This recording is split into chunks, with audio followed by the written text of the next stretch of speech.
दोस्तों नमस्कार। रीड की इस श्रृंखला में ये हमारा चौथा वीडियो है। पहला वीडियो हमने परमाणु संरचना वाला डाला है, उसके बाद फिजिक्स का बल एवं गति, और फिर हमने कोशिका स्टार्ट की थी, उसका पिछला पार्ट हमने डाल दिया है वीडियो में। अब उसका दूसरा पार्ट कोशिका का आगे का इस वीडियो में मौजूद है। उस पहले वाले वीडियो में हमने कोशिकांगों के बारे में जाना कि कोशिका में माइटोकॉन्ड्रिया, गोल्जी बॉडी, अंतःपृष्ठीय जालिका और राइबोसोम, इनकी खोज और इनके कार्य वगैरह जाने थे। अब आगे हम इस वीडियो में बचा हुआ कोशिका का पार्ट देखते हैं, ठीक है। अब हम यहाँ पे सबसे पहले बात कर लेते हैं पादप कोशिका और जंतु कोशिका में अंतर देख लेते हैं पहले कि पादप कोशिका में और जंतु कोशिका में क्या अंतर होता है। क्रॉस का निशान समझ लेना कि अनुपस्थित है, और ये गुड का निशान है कि उपस्थित है। ये अनुपस्थित, ये उपस्थित। राइट का निशान उपस्थित, क्रॉस का निशान अनुपस्थित। अब संरचनात्मक लक्षण देखो।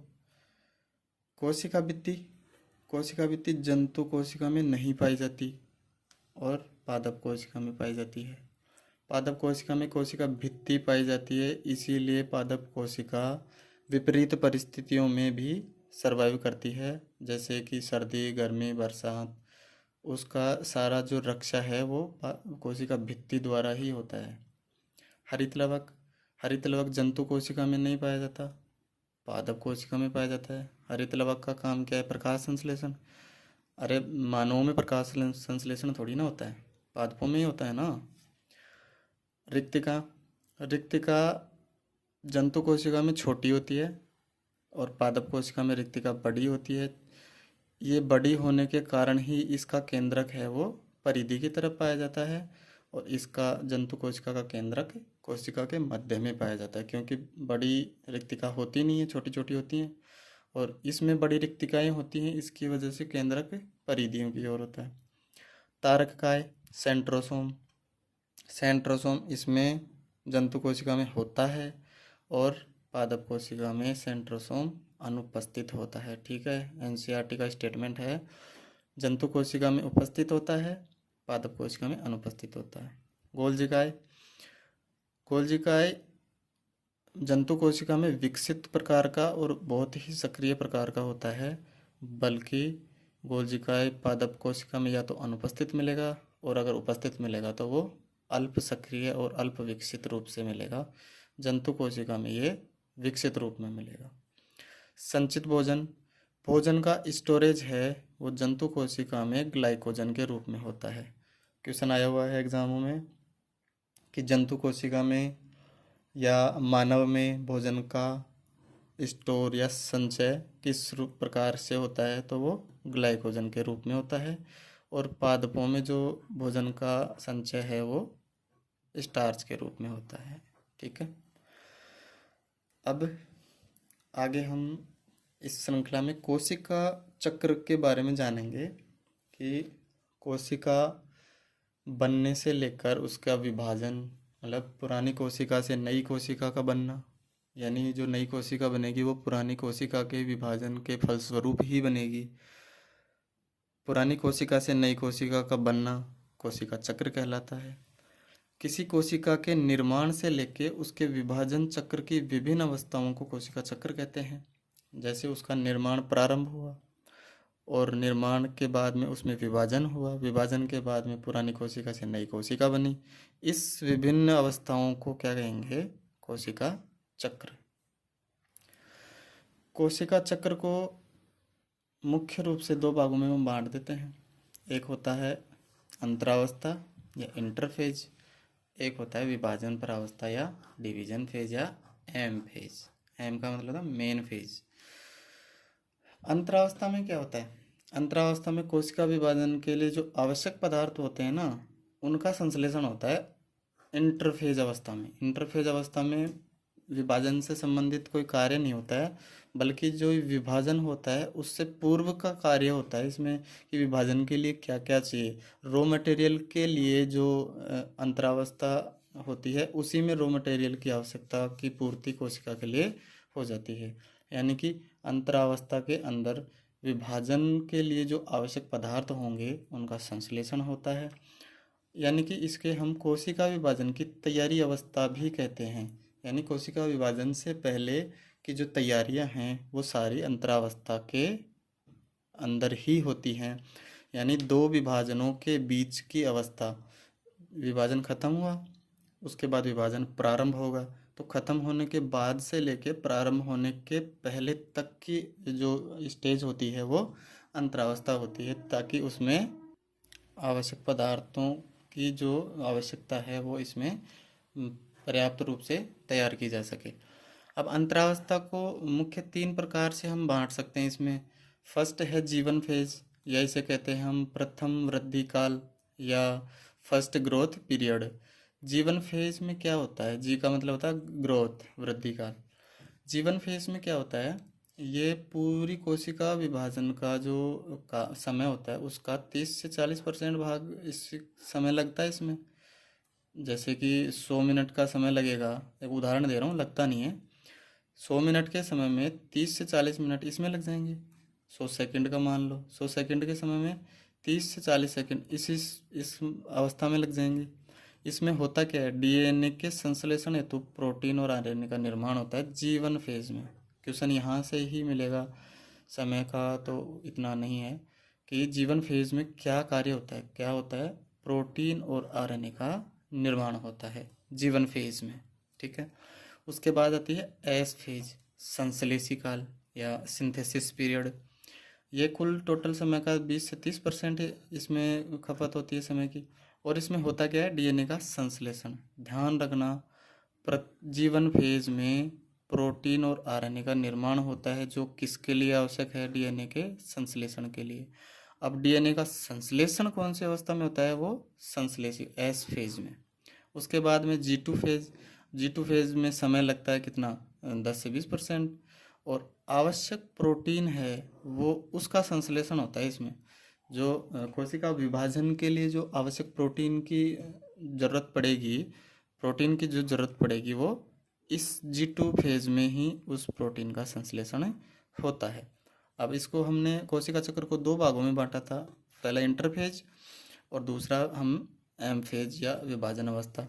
अब डिवीजन फेज का जो सारा सिस्टम है उसमें पूरा जो इसके बाद का प्रोसेस है कि इंटरफेज में तैयारियां हो गई। अब ये तो तैयारी अवस्था होगी ना, और जो अब जो विभाजन के अंदर जो सारी अवस्थाएं होंगी ना वो हम आगे पढ़ते हैं। देखो, कोशिका विभाजन, नई कोशिका का निर्माण पूर्ववर्ती कोशिका से होता है। हमने पिछले वाले वीडियो में पढ़ा था कि कोशिका जो सिद्धांत है उसमें उसमें स्वान और उसने स्लीडन ने बताया था कि जो नई कोशिकाएं हैं वो पुरानी कोशिकाओं से बनती हैं। और ये स्टेटमेंट दिया किसने था, ये स्टेटमेंट दिया था विर्चो ने, रुडोल्फ विर्चो ने, ठीक है।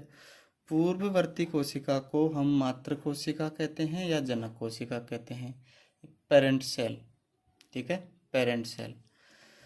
प्रत्येक बहुकोशिकीय जीव का जीवन का प्रारंभ कहाँ से होता है भाई, ये जाइगोट। ये इम्पोर्टेंट है, ये बहुत बार एग्जामों में पूछा गया है क्वेश्चन कि जो जीव का प्रारंभ है वो जाइगोट, ये एक कोशिकीय निषेचित अंड होता है। एक कोशिकीय निषेचित, फर्टिलाइज्ड, जिसमें फर्टिलाइजेशन हो चुका है। यानी कि मादा युग्मक और नर युग्मक मिलकर जाइगोट का निर्माण करते हैं। ये एक कोशिकीय निषेचित अंडा होता है। इसमें जो आगे कोशिका विभाजन होंगे, युग्मनज के विभाजन व विभेदन से भ्रूण बनता है और इसके बार बार विभाजन से जीव का निर्माण होता है, ठीक है। एक कोशिका बन गई, अब इस कोशिका में बारंबार विभाजन होंगे, यानी बार बार विभाजन होंगे, जिससे एक कोशिका, फिर 2 कोशिका, फिर 2 से 4 कोशिका, फिर 4 से 8 कोशिका, ऐसे बढ़ता जाएगा, जिससे लास्ट में क्या होगा, जीव का निर्माण होगा। जिस प्रकार से जीवों में या हम कहें कि एनिमल सेल में या जंतु कोशिका में युग्मनज बनता है, उसी प्रकार से पादप कोशिका में नर और मादा युग्मक क्या बनते हैं, गैमेट्स बनते हैं। ठीक है, ठीक है। इसमें जाइगोट बनता है और इसमें गैमेट्स से ही जाइगोट बनेगा, यानी नर युग्मक और मादा युग्मक, इन्हें गैमेट्स कहते हैं। कोशिका विभाजन के प्रकार। कोशिका विभाजन मुख्य रूप से तो दो प्रकार का होता है, लेकिन हम तीन पढ़ेंगे। इसमें एक असूत्री विभाजन भी होता है। मुख्य रूप से दो होंगे, समसूत्री विभाजन और अर्धसूत्री विभाजन। इसको माइटोसिस कहते हैं, इसको मियोसिस कहते हैं। दोनों याद रखना नाम, क्योंकि कई बार ये हिंदी में लिख देगा कि मियोसिस। अब क्या करोगे हिंदी वाले, क्योंकि हमें दोनों लैंग्वेज में थोड़ा थोड़ा ध्यान रखना पड़ेगा, क्योंकि इसमें बहुत सारे टर्म्स ऐसे हैं अंग्रेजी के जो हिंदी में हूबहू वो एग्जामिनर लिख देता है, ठीक है, क्वेश्चन में। इसलिए दोनों इंग्लिश के टर्म और हिंदी के टर्म, दोनों टर्म ध्यान रखना है। ठीक है, आगे देखो। और जहाँ कभी कंफ्यूज लगे उसमें हम इंग्लिश में देख लेना कि जो हिंदी मीडियम वाले हैं कभी कभी इंग्लिश वाले टर्म में फंस जाते हैं, तो एक बार अंग्रेजी में मिलान कर लेना। समसूत्री विभाजन, अर्धसूत्री विभाजन और असूत्री विभाजन, मियोसिस, माइटोसिस और एमाइटोसिस। अब सबसे पहले हम समसूत्री विभाजन को देखते हैं। समसूत्री विभाजन होता क्या है? देखो, समसूत्री विभाजन मोस्टली कई कोशिकाओं में संपन्न होता है, यानी ये सिर्फ वेजिटेटिव सेल्स में ही संपन्न होता है, ये जनन सेल में संपन्न नहीं होता है। यानी कि जो वृद्धि वाला पार्ट है, वृद्धि, और जिसमें जैसे कोशिकाओं की मरम्मत है, मरम्मत, ठीक है, उसमें आदि में जो विभाजन होता है वो समसूत्री विभाजन ही होता है। जैसे अपने हाथ का आकार बढ़ता है धीरे धीरे, बच्चों के हाथ का आकार छोटा होता है, वो जैसे जैसे बड़े होते हैं तो उनका आकार बढ़ता जाता है, तो उस बढ़ते हुए आकार में क्या वृद्धि हो रही है, और वृद्धि में कौन सा विभाजन होता है, समसूत्री विभाजन। ठीक है, अर्धसूत्री विभाजन केवल जनन कोशिकाओं में होगा और बाकी सभी कोशिकाओं में समसूत्री विभाजन होता है। जनन कोशिकाओं में ये अनुपस्थित होता है, यानी जनन कोशिकाओं में कौन सा विभाजन होता है, अर्धसूत्री विभाजन। एक जनक कोशिका, जो जनक कोशिका हम पेरेंट सेल कहते हैं या मातृ कोशिका भी कह सकते हैं इसको। एक मातृ कोशिका, दो संतति कोशिका या पुत्री कोशिका भी कह सकते हैं इसको, डॉटर सेल, डॉटर सेल बोल दो, पुत्री कोशिका बोल दो या संतति कोशिका बोल दो, एक ही है। कभी कंफ्यूज मत होना इस चीज़ में कि संतति कोशिका और पुत्री कोशिका अलग अलग है, एक ही चीज़ है। एक जनक कोशिका दो संतति कोशिकाओं में टूटती है तथा प्रत्येक संतति कोशिका में गुणसूत्रों की संख्या जनक कोशिका के समान ही होती है। ये इसका सबसे मेन जो लक्षण है वो यही है कि मातृ कोशिका से दो पुत्री कोशिकाएं बनती हैं और जितने गुणसूत्र इस कोशिका में होते हैं उतने उतने गुणसूत्र इन दोनों कोशिकाओं में पाए जाएंगे। यानी इसमें जैसे 44 क्रोमोसोम हैं तो इसमें भी 44 ही होंगे और इसमें भी 44 ही होंगे, यानी मातृ कोशिका के समान होते हैं। इसी समान शब्द से ये सम बना है और सम से बना है समसूत्री विभाजन। समसूत्री विभाजन को हम अब थोड़ा विस्तार से पढ़ते हैं। इसको मुख्य से हम 3 अवस्थाओं में बांट देते हैं समसूत्री विभाजन को। कौन कौन से अवस्था में? अंतरावस्था, जो हमने पढ़ ली है ऑलरेडी, केंद्रक विभाजन और कोशिका द्रव्य विभाजन। अंतरावस्था में हमने पढ़ लिया था पहले कि 2 क्रमिक विभाजन, यानी एक विभाजन खत्म होगा तो दूसरा शुरू होगा, उससे बीच का जो समय है वो अंतरावस्था के अंतर्गत आता है। विभाजन के लिए आवश्यक पदार्थों का इसमें संश्लेषण होता है, हमने पढ़ लिया था। अगला देखो, केंद्रक विभाजन। देखो दोस्तों, समसूत्री विभाजन को ढंग से पढ़ लेना, समसूत्री विभाजन अगर समझ में आ गया तो अर्धसूत्री विभाजन में बिल्कुल दिक्कत नहीं आनी। समसूत्री विभाजन के डिट्टो उसमें होता है सारा काम। कुछ जो अंतर होता है वो मैं आपको बता दूंगा आगे। लेकिन अगर समसूत्री विभाजन जिसको आ गया उसको अर्धसूत्री विभाजन में कोई दिक्कत नहीं होनी किसी भी तरह की, ठीक है। केंद्रक विभाजन देखो, केंद्रक विभाजन दो पुत्री केंद्रकों में विभाजित, जो केंद्रक है वो दो पुत्री केंद्रकों में विभाजित हो जाएगा। अब इसको हम चार प्रावस्थाओं में पढ़ते हैं, ठीक है। कि जो केंद्रक विभाजन है उसको हम चार प्रावस्थाओं में पढ़ते हैं: पूर्वावस्था, मध्यावस्था, पश्चावस्था और अंत्यावस्था, ठीक है। इनके नाम आपको अंग्रेजी में ध्यान रखने ही रखने हैं, क्योंकि वो सीधा लिखेगा प्रोफेज। अब प्रोफेज याद ही करना पड़ेगा, ठीक है। अंग्रेजी का नाम भी ध्यान रखना है और हिंदी का नाम भी ध्यान रखना है। मेटाफेज सीधा लिखेगा ऐसे, मेटाफेज, ठीक है।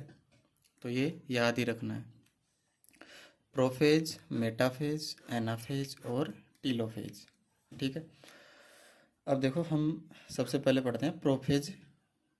समसूत्री विभाजन पढ़ रहे हैं हम, ठीक है। प्रोफेज से समसूत्री विभाजन प्रारंभ होता है, यानी ये सबसे प्रारंभिक स्टेज है। केंद्रक विभाजन जो है वो यहाँ से स्टार्ट होता है, ठीक है। गुणसूत्री पदार्थ का संघनन, यानी गुणसूत्र पदार्थ जो कोशिका में बिल्कुल फैला रहता है पतले पतले धागों के रूप में, वो क्या है, संघनित होता है, मतलब इकट्ठा होता जाता है। गुणसूत्र छोटे व मोटे स्पष्ट हो जाते हैं, ठीक है। गुणसूत्र छोटे और स्पष्ट मोटे हो जाते हैं। दोनों क्रोमेटिड, क्रोमेटिड क्या होता है, जैसे ये पूरा गुणसूत्र है, ठीक है, तो ये क्रोमेटिड कहते हैं इनको, इनको क्रोमेटिड कहते हैं, ठीक है, इनको क्रोमेटिड, ये क्रोमेटिड कहलाता है, क्रोमेटिड। या इसको हम अर्धगुणसूत्र बोल दो, क्रोमेटिड बोल दो या अर्धगुणसूत्र बोल दो। तो दोनों क्रोमेटिड, एक क्रोमेटिड ही हो गया, एक ही हो गया, दोनों क्रोमेटिड गुणसूत्र बिंदु सेंट्रोमियर, जो ये बिंदु होता है ना इसको सेंट्रोमियर कहते हैं। दोनों गुणसूत्र के बीच का ये बिंदु है ना, ये बिंदु, इसको सेंट्रोमियर कहते हैं, या तारक केंद्र बोल दो हिंदी में, ठीक है। से जुड़े हुए होते हैं, इससे जुड़े हुए होंगे ये दोनों क्रोमेटिड, एक ये जुड़ गया और एक ये जुड़ गया, दोनों क्रोमेटिड सेंट्रोमियर से जुड़ते हैं। इस प्रावस्था के अंत तक केंद्रिका और केंद्रक झिल्ली, जो कोशिका में जो ये केंद्रक झिल्ली हो गई और ये इसमें ये केंद्रिका हो गई, तो ये क्या है, विलुप्त हो जाती है। यानी कि ये जो केंद्रक झिल्ली है वो अनुपस्थित हो जाएगी और ये केंद्रिका भी दिखाई देगी ही नहीं, दोनों ही दिखाई नहीं देंगे। और जंतु कोशिका में तारककाय दो पुत्री तारक केंद्रों में, ठीक है, जो तारककाय होता है जंतु कोशिका में वो दो पुत्री तारक केंद्र विपरीत ध्रुवों में, जैसे ये कोशिका हो गई तो एक तारक केंद्र इधर बन जाएगा और एक तारक केंद्र इधर बन जाएगा। अगर इस तरह से बनेंगे तो एक इधर बन जाएगा और एक इधर बन जाएगा, बनेंगे विपरीत ध्रुवों में। तो एक तारक केंद्र इधर स्थापित हो गया, एक तारक केंद्र इधर स्थापित हो गया। तारक केंद्र का काम क्या होता है, तारक केंद्र से तारक किरणें निकलती हैं, ठीक है। तारक केंद्र से तारक किरणें निकलती हैं और इन्हीं तारक किरणों से क्या होता है कि तरकु तंतुओं का निर्माण होता है, ठीक है। इन्हीं तारक केंद्रों से तरकु तंतुओं का निर्माण होता है, ठीक है। अब देखो यहाँ तक पूर्वावस्था का काम खत्म, प्रोफेज स्टेज खत्म हो गई। यहाँ पे अगली स्टेज हम बात करते हैं मध्यावस्था या मेटाफेज। मेटाफेज में क्या होता है, तरकुतंतु का बनना, जो तरकुतंतु हैं उनका निर्माण स्टार्ट हो जाता है मेटाफेज में। मेटाफेज में क्या होता है, तरकुतंतु निर्माण, ठीक है। सीधा सीधा क्वेश्चन आएगा, मेटाफेज अवस्था में कौन सा कार्य होता है, तरकुतंतु का निर्माण, इसे स्पेंडल फाइबर्स भी कहते हैं। और क्वेश्चन ऐसे भी बन सकता है कि तरकुतंतु का निर्माण कौन सी अवस्था में होता है, मेटाफेज स्टेज में। तरकुतंतु पर गुणसूत्र विन्यासित, जैसे ये तरकुतंतु का निर्माण हो गया, इधर ये तारक केंद्र इधर हो गया एक, और एक तारक केंद्र इधर हो गया, तो ये तरकुतंतु निर्माण हो गया। अब जो गुणसूत्र हैं वो इन तर्कु तंतुओं पर विन्यासित हो जाएंगे, ठीक है। यानी जो गुणसूत्र बिंदु है, सेंट्रोमियर है, उससे ये तर्कु तंतु जुड़ जाएंगे। प्रत्येक तारक केंद्र से तारक किरणें, इन्हें हम एस्ट्रल रेज भी कहते हैं, तारक किरणों को, तारक किरणें निकलती हैं। इन्हीं किरणों से तर्कु तंतुओं का निर्माण होता है, ठीक है। तो जो तारक किरणें हैं, इन्हीं तारक किरणों से तर्कु तंतु बनते हैं, उन्हीं का निर्माण होता है। गुणसूत्र कोशिका के केंद्र के मध्य में विन्यासित हो जाते हैं। जो गुणसूत्र हैं वो कोशिका के केंद्र, जो जैसे ये कोशिका हो गई, और जो गुणसूत्र हैं वो इसके केंद्र में विन्यासित हो जाएंगे, ठीक है। गुणसूत्र बिंदु जो सेंट्रोमियर है, हमने अभी बात की थी, ये सेंट्रोमियर है। तो जो ये सेंट्रोमियर है वो केंद्र में, ये तो केंद्र में, और जो इसकी भुजाएं हैं वो परिधि की तरफ, ठीक है। हम अभी इसको डायग्राम से और देख लेंगे आराम से, बिल्कुल शानदार समझ में आना है, कोई दिक्कत नहीं होनी, किसी भी तरह की कोई दिक्कत नहीं होगी। जो गुणसूत्र है वो कोशिका के केंद्र के मध्य में विन्यासित होगा, और जो सेंट्रोमियर है वो तो केंद्र की तरफ होगा, जैसे इस तरह से, ये तो केंद्र की तरफ होता है, और जो इसकी भुजाएं हैं वो परिधि की तरफ होंगी, इस प्रकार से, है ना, ठीक है, समझ गए ना।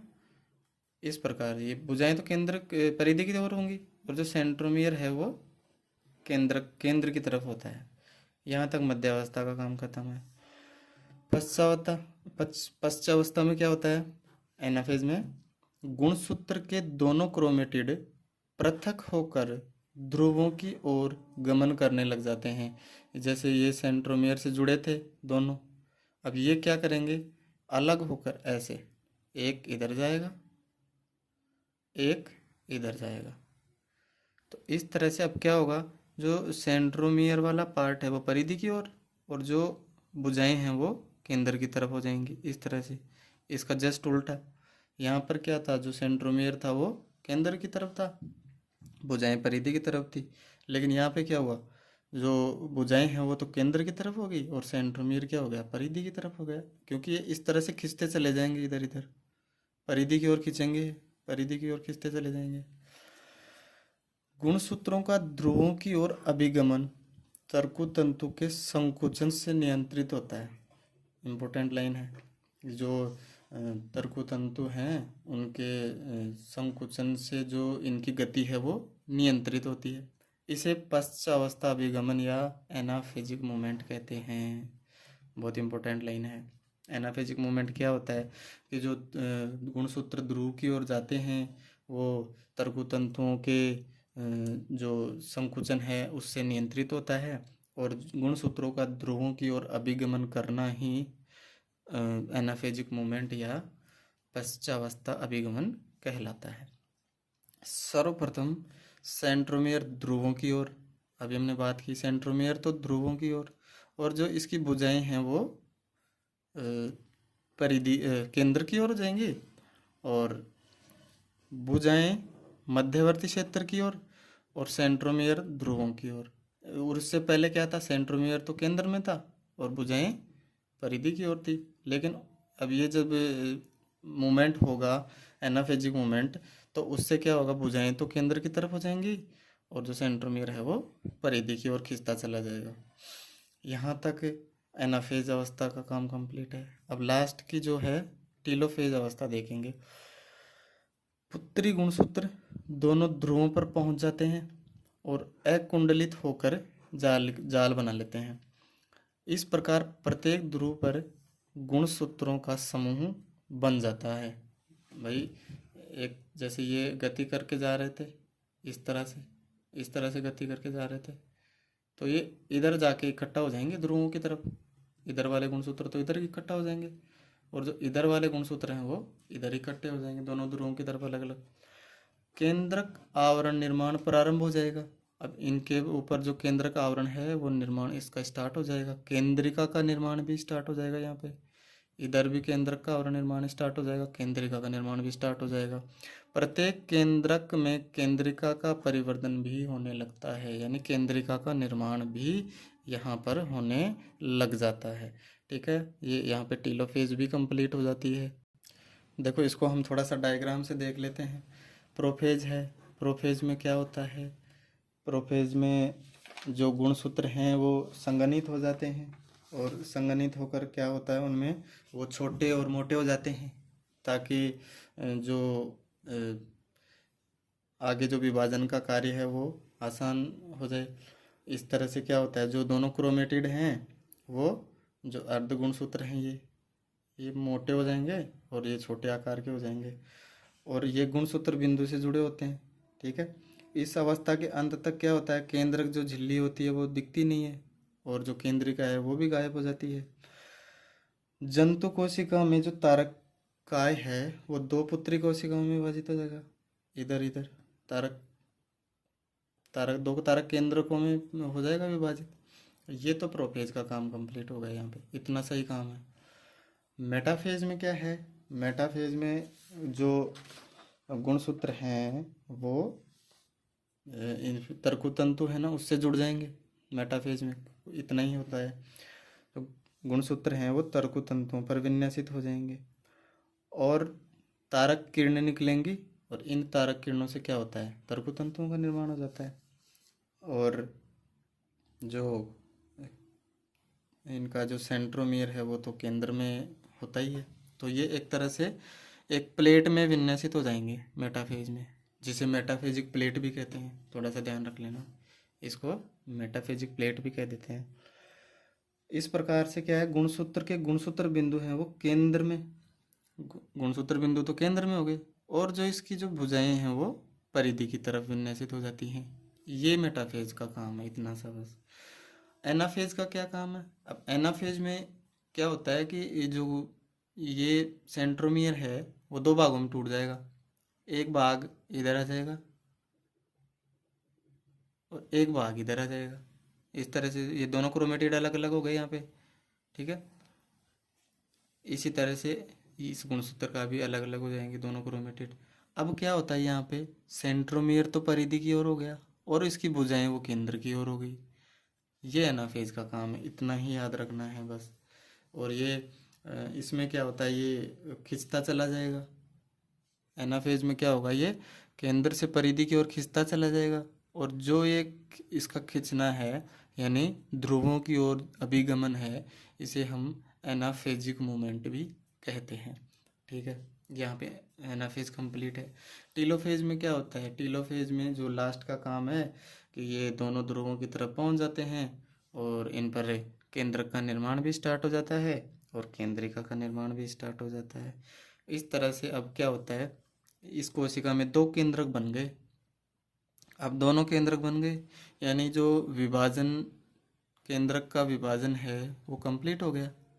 अब दो केंद्रक बन गए, दो केंद्रक बन गए तो अब क्या होगा, ये कोशिका दो भागों में बटेगी, दो भागों में बटेगी ऐसे, एक कोशिका इधर बन जाएगी, एक कोशिका इधर बन जाएगी।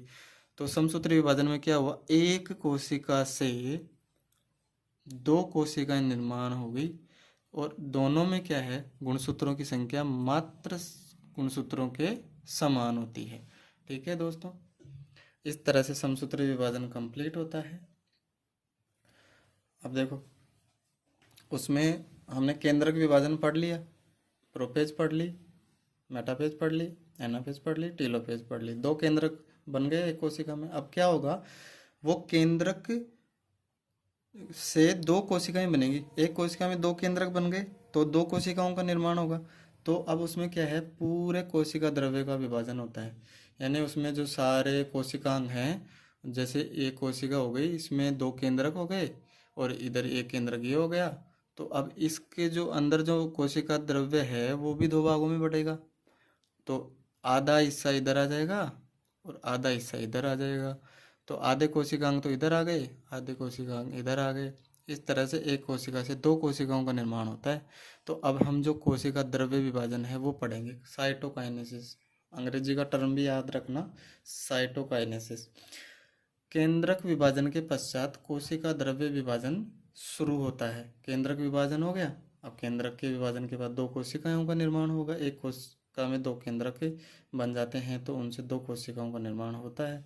तो केंद्रक विभाजन के पश्चात कोशिका द्रव्य विभाजन होता है। जंतु व पादप कोशिकाओं में कोशिका द्रव्य विभाजन अलग अलग विधियों से होता है। जंतु कोशिका में विदलन विधि से, क्लीवेज मेथड, और पादप कोशिका में कोशिका पटलिका विधि या सेल प्लेट मेथड। विदलन विधि क्या है? ये जंतु कोशिकाओं में होती है। मध्य भाग में खांच बनना प्रारंभ हो जाती है, यानी जैसे ये पूरी कोशिका है। अब इसमें मध्य का मतलब यहाँ मत समझना, ठीक है दोस्तों। मध्य का मतलब है कि खांच जहाँ से स्टार्ट होगी, ऐसी जगह से स्टार्ट होगी कि कोशिका पूर्ण रूप से दो भागों में विभाजित हो जाए, यानी कि बीच की बात कर रहे हैं, इस वाले मध्य भाग की बात है। आधी कोशिका इधर होगी, आधी कोशिका इधर होगी। तो इस मध्य वाले भाग में खांच बनना प्रारंभ होती है। यहाँ पर, यहाँ से स्टार्ट होगी, परिधि से स्टार्ट होती है। खांच केंद्रीय भाग की ओर बढ़ती है, यानी परिधि से स्टार्ट होगी और बढ़ती बढ़ती केंद्र की तरफ जाएगी। इसे हम अभी डायग्राम में पढ़ेंगे आराम से, बहुत अच्छे तरीके से समझ में आ जाएगी आराम से। यानी परिधि से केंद्र की ओर खांच स्टार्ट होगी। अब ये तो होगी जंतु कोशिका में। पादप कोशिका में क्या है? कोशिका पटलिका विधि है, इसमें सेल प्लेट मेथड। ये पादप कोशिकाओं में होती है। पादप कोशिका के मध्य पदार्थ जमा होकर, ये पादप कोशिका हो गई, इसके मध्य में पदार्थ जमा होता है। ये होता होता क्या होता है? केंद्र से परिधि की ओर जाता है। उसमें परिधि से खांच केंद्र की तरफ आ रही है और इसमें पटलिका यहाँ से स्टार्ट होकर परिधि की तरफ जाएगी। यह केंद्र से परिधि की ओर बढ़ती है और दोनों ओर सेलुलोज का निर्माण होता है पटलिका के। अब पटलिका ये है, अब इधर भी सेलुलोज बनेगा, इधर भी सेलुलोज होगा।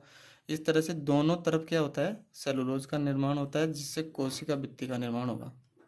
सेलुलोज का जमाव होगा और उस जमाव से क्या होगा? कोशिका भित्ति का निर्माण होता है और अंत में दो संतति कोशिकाएं बन जाती हैं। इसी प्रकार से क्लीवेज मेथड में भी अंत में दो कोशिकाओं का निर्माण हो जाता है।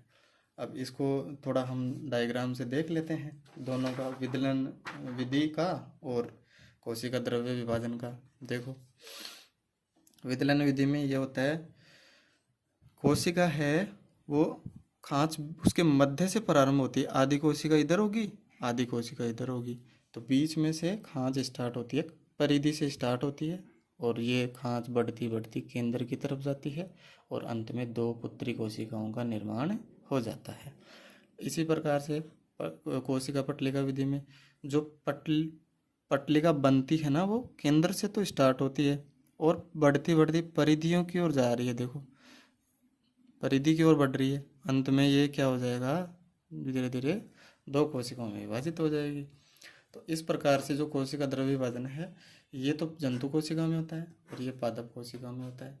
और इस पटलिका के दोनों तरफ सेलुलोज का जमाव होगा और इसी सेलुलोज से कोशिका भित्ति का निर्माण होता है।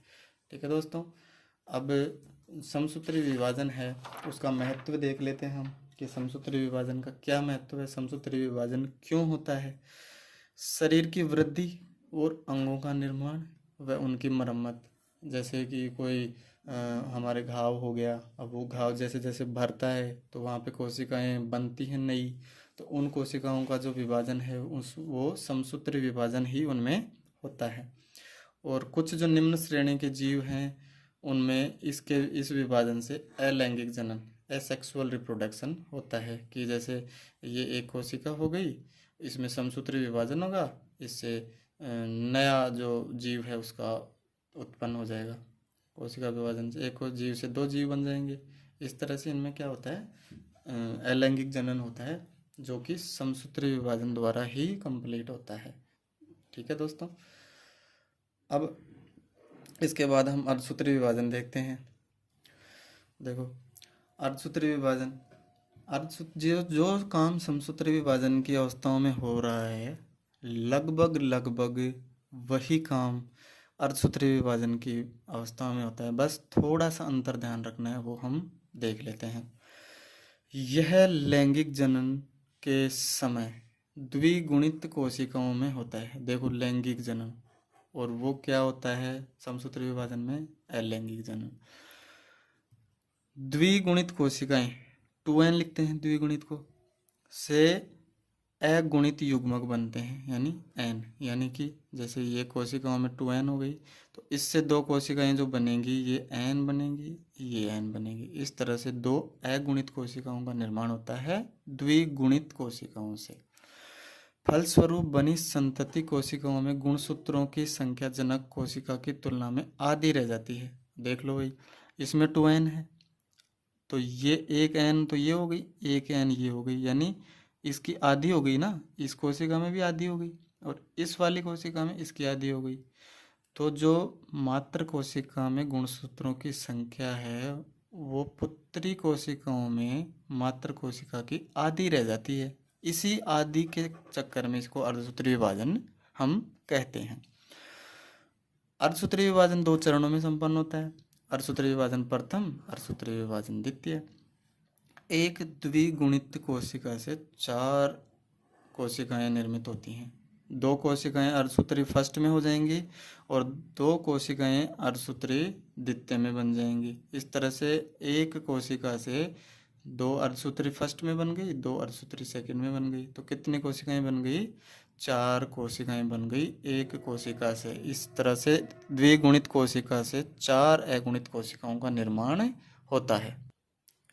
जो काम समसूत्री विभाजन में हो रहा था सारा वही काम होगा, सिर्फ और सिर्फ हमें थोड़ा सा ध्यान रखना है प्रोफेज फर्स्ट में।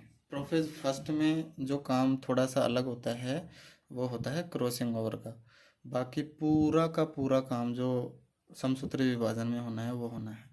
समसूत्री विभाजन के समान अंतरावस्था होती है इसमें, उसी में जैसे तैयारी होंगी सारा वही संश्लेषण का काम होगा, वही उसमें जो आवश्यक पदार्थ हैं वो बनेंगे।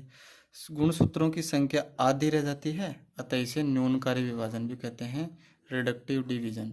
न्यूनकारी विभाजन, न्यूनकारी विभाजन कौन से विभाजन को कहते हैं? अर्धसूत्री विभाजन को। न्यून, न्यून यानी कम, गुणसूत्रों की संख्या आधी रह जाती है इसलिए ये न्यूनकारी विभाजन हो गया।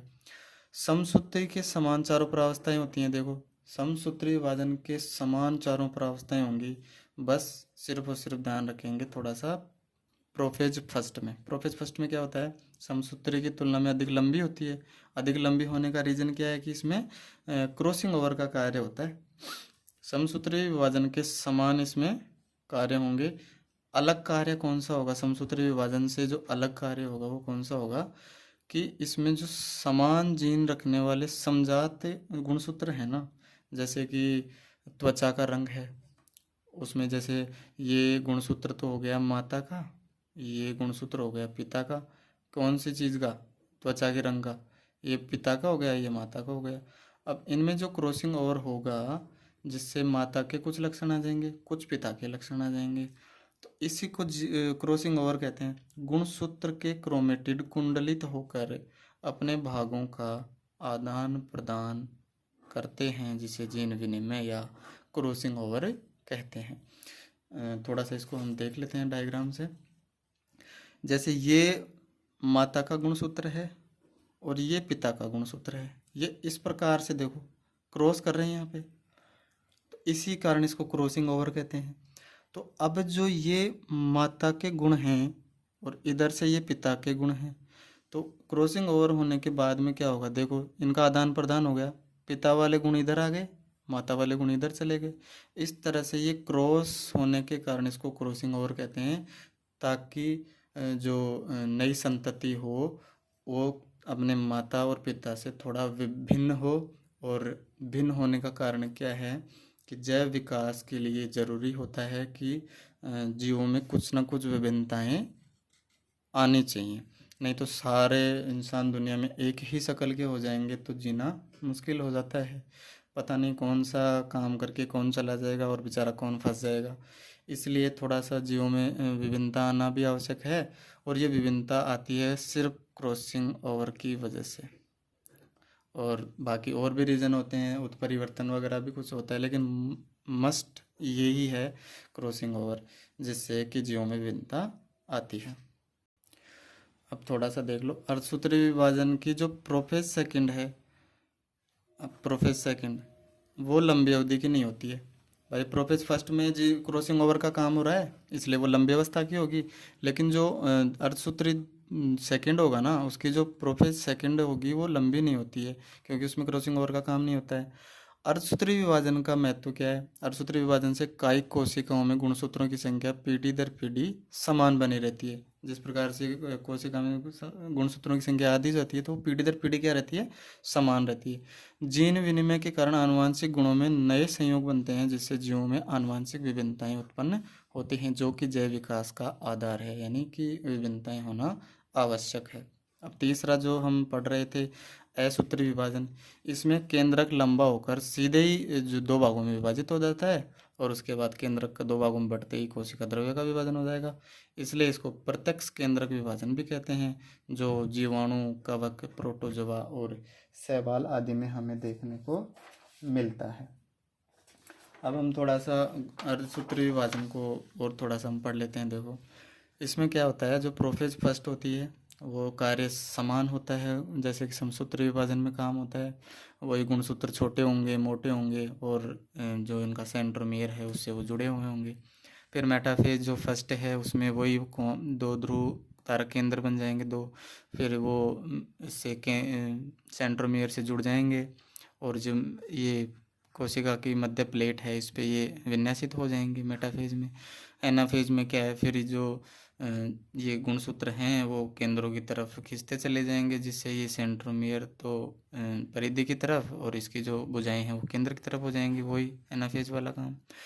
लेकिन थोड़ा सा प्रोफेज में क्या होता है, इसमें क्रॉसिंग ओवर का काम भी होता है, बस ये थोड़ा सा ध्यान रखना। टीलोफेज में क्या है, वही पहुंच जाएंगे ये ध्रुवों पर, और इधर से ये हो जाएगा। इस तरह से दो अलग अलग कोशिकाएं बन गई, यानी अर्धसूत्री फर्स्ट हो गया, तो कंप्लीट हो गया यहाँ पे अर्धसूत्री फर्स्ट। अब अर्धसूत्री सेकंड स्टार्ट होता है। अब अर्धसूत्री सेकंड स्टार्ट होगा तो उसमें भी सारी अवस्थाएं चलेंगी, लेकिन उन्हें हम सेकंड नाम दे देंगे, क्योंकि अर्धसूत्री द्वितीय है। तो प्रोफेज सेकंड हो गई, मेटाफेज सेकंड हो गई, एनाफेज सेकंड हो गई, और टीलोफेज सेकंड हो गई। तो इनमें भी वही काम होता है, जिस प्रकार से ये संघनित हो गए, छोटे हो गए, फिर दो ये उसमें ध्रुवों पर चले जाएंगे इधर से, फिर ये मेटाफेज में मेटाफेजिक प्लेट पर सीधे इसमें विन्यासित हो जाएंगे, फिर दोनों ध्रुवों की तरफ खिंचते चले जाएंगे, कौन से? एनाफेजिक मूवमेंट द्वारा। और फिर इस तरह से ये लास्ट में टीलोफेज में क्या होगा, दो अलग अलग कोशिकाएं बन जाएंगी। इस तरह से चार कोशिकाएं बन गई, यानी एक द्विगुणित कोशिका से चार अगुणित कोशिकाओं का निर्माण हो गया है। यही अर्धसूत्री विभाजन है। ठीक है दोस्तों, धन्यवाद।